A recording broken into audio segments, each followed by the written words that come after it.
Elle, I'm going to be taking you through how to make a surfboard rack without any money because I don't have any. So here's my bit of wood that I'm going to use as the horizontal bit on the wall. I'm just cutting off these little knob things, and then I'm going to get some of the driftwood and put it out like bloop, bloop, bloop. Oh my goodness, that looks like a really nice piece.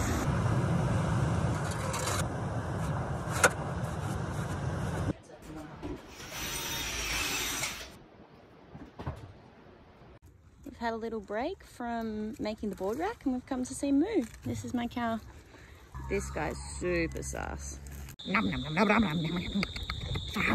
Had to call the resident carpenter McTavish in to help put it up. Come a little bit closer. Okay, here we go. I wish I could get a close up.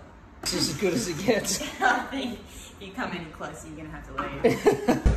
Like drill into that, I reckon. It's gonna be really hard to do the transfer with 1.5 meters.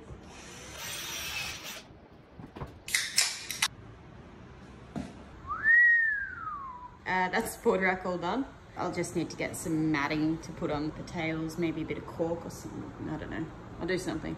Anyway, I've got my Rincon in there, which I love. I've got my Sherpa that has taken me all around the Pacific. I did a 10-month sailing trip around the Pacific, and that's a board I took with me along with my nose rider.